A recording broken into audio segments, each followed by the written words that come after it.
Halo, selamat pagi Wilujeng Enjing. Saatnya Anda menyimak berita Bandung bersama saya Rusdi Maulana. Sejumlah informasi menarik dan akan kami hadirkan sesaat lagi dan berikut 3 berita utama pagi ini. Longsor di Pengalengan Kabupaten Bandung yang menelan 1 korban jiwa diduga akibat alih fungsi lahan perbukitan untuk pertanian sayuran.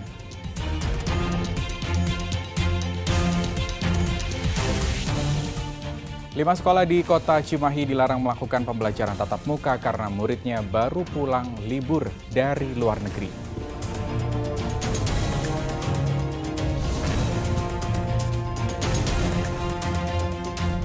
Yuk mencoba kuliner paduan Sunda Jepang, seblak ramen di kota Cimahi.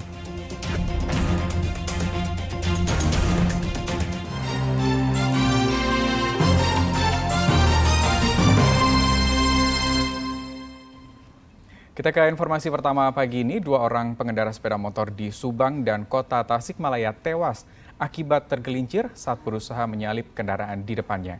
Mobil yang melindas korban di Pamanukan Subang kabur dan masih dalam pencarian polisi. Jasad seorang lelaki pengendara sepeda motor yang belum diketahui identitasnya tergolek mengenaskan di tengah jalan raya Pantura Pamanukan, Kabupaten Subang pada Minggu malam.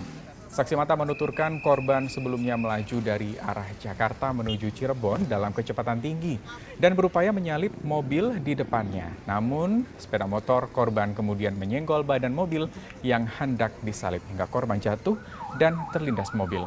Namun mobil tersebut kabur, jasad korban selanjutnya dibawa polisi dari unit kecelakaan lalu lintas Polsek Pamanukan ke Rumah Sakit Pamanukan Medical Center.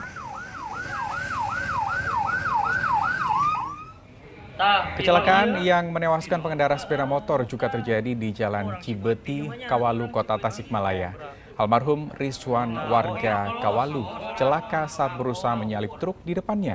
Korban tiba-tiba mengerem dan oleng saat mengetahui ada truk dari arah berlawanan.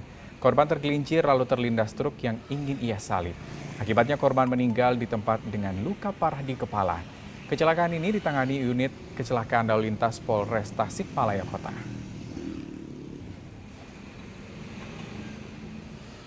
Kita ke informasi berikutnya, hujan dan angin kencang yang melanda kota Banjar menerbangkan atap rumah warga. Tidak hanya itu, di Tasikmalaya angin kencang juga menumbangkan sejumlah pohon hingga menimpa mobil. Hujan deras dan angin kencang yang menerpa wilayah Cijolang, Kota Banjar mengakibatkan atap rumah warga berterbangan. Beruntung tak ada korban jiwa akibat musibah tersebut.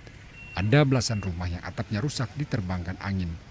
Angin juga menumbangkan sejumlah pohon namun tidak sampai menimpa rumah warga karena berada di kebun. Tugas BPBD Kota Banjar turun menangani kerusakan yang terjadi.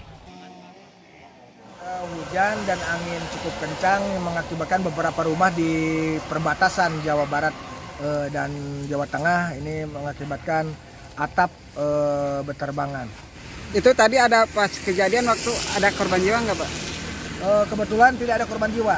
Angin kencang juga terjadi di wilayah Tasikmalaya, bahkan mengakibatkan sebuah pohon bagian rantingnya patah dan menimpa mobil truk. Namun kejadian ini tidak sampai menimbulkan korban jiwa. Sementara Tagana dan BPBD serta polisi melakukan evakuasi pohon tumbang tersebut. Kejadian sempat memacetkan arus lalu lintas. Eko Setiabudi melaporkan dari Kota Banjar dan Kabupaten Tasikmalaya. Petugas gabungan menilai longsor yang merenggut 1 nyawa di wilayah Pengalengan dipicu hujan deras dan alih fungsi lahan perbukitan menjadi kebun sayuran.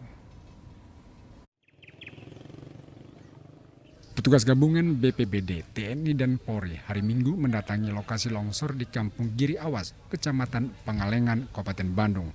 Selain membersihkan material longsor dan puing bangunan, petugas juga menyelidiki tewasnya Cecep Supriyatna alias Ucil, warga yang terseret longsor dan tertimbun bangunan rumah Sabtu lalu. Petugas menengarai hujan deras selama 2 jam dan alih fungsi lahan sebagai lahan pertanian sayuran sebagai pemicu terjadinya longsor. Saat ini warga juga masih bertahan tinggal dan tidak mengungsi meski berada di area berbahaya. Air yang dari atas itu langsung turun ke bawah dengan kemiringan yang memang supaya kita lihat seperti ini.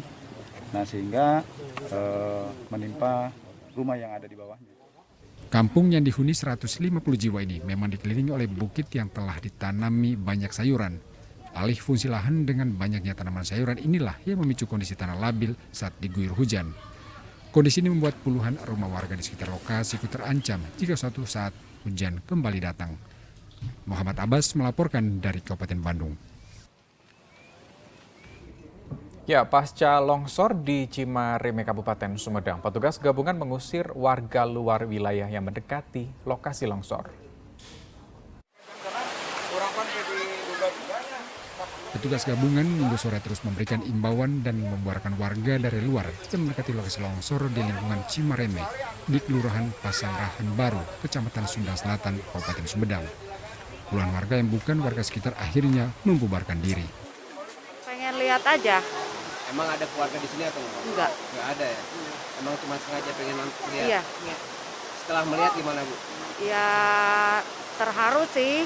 Kelihatannya sedih banget gitu. Gimana kalau di tempat aku kayak gitu? Selain dilarang mendekati lokasi longsor, petugas juga mengimbau pemilik rumah agar segera mengosongkan rumah mereka selama 2 hari ke depan lantaran kondisi tanah masih labil. Kepada warga diharapkan mengimbau untuk menjauhi lokasi terjadinya bencana ini karena dikhawatirkan akan atau dikhawatirkan terjadi longsor susulan. Hari Senin, lingkungan Cimareme RT 1 RW 11 di Kelurahan Pasanggrahan Baru yang menjadi titik terdekat longsor Desa Ciherang, Kabupaten Sumedang tampak sepi. Namun masih ada beberapa rumah warga yang pintunya terbuka. Sebagian besar warga memilih mengungsi ke rumah saudaranya yang lebih aman. Aku mengungsi aja kali. Kalau di sini ada berapa jiwa, Bu? Di sini ada 2 kakak. 2 kakak ya? Berapa jiwa? Jadi 7 orang, ada 7 orang. Sekarang posisinya di mana, Bu? Ibu lagi dibawa ke soreang. Sekretaris Daerah Kabupaten Sumedang yang meninjau wilayah tersebut menyatakan belum bisa memastikan sampai kapan warga harus mengungsi. Sementara sebelum ada keputusan dari instansi berwenang, kami akan amankan warga yang 69 jiwa ini untuk hidup bersama dengan tetangga dan saudaranya di luar zona merah. Pemerintah Kabupaten Sumedang mengimbau 69 jiwa dari 22 KK yang menempati 16 rumah untuk mengungsi sementara karena masuk zona merah potensi longsor. Agun Gunawan melaporkan dari Kabupaten Sumedang. Kita ke informasi selanjutnya. Perpeloncoan dalam kegiatan pramuka di SMA Negeri 1 Ciamis rupanya telah terjadi bertahun-tahun. Wakil Gubernur Jawa Barat yang mengunjungi korban dan sekolah meminta segala bentuk perpeloncoan dihentikan.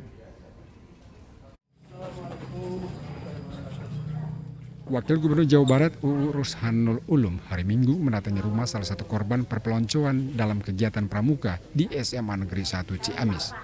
Korban yang bernama Egi adalah salah satu korban terparah yang sempat mendapatkan perawatan medis. Ia menuturkan kegiatan yang menyebabkan terjadinya tindakan kekerasan adalah ritual lingkaran setan untuk memilih pimpinan pasukan tongkat di gugus depan pramuka SMA Negeri 1 Ciamis. Dalam ritual tersebut, sejumlah siswa kelas 10 harus saling tampar hingga yang terkuat yang menjadi pimpinan. Hal yang secara akal sehat tidak memiliki hubungan sama sekali dengan keahlian atau keterampilan pasukan tongkat pramuka. Orang tua korban meminta agar tidak ada lagi kegiatan berbau perpeloncoan di sekolah yang bisa memakan korban. Ada rasa kecewa, perasaan yang betul-betul sakit ya Pak ya, namanya anak diperlakukan seperti itu.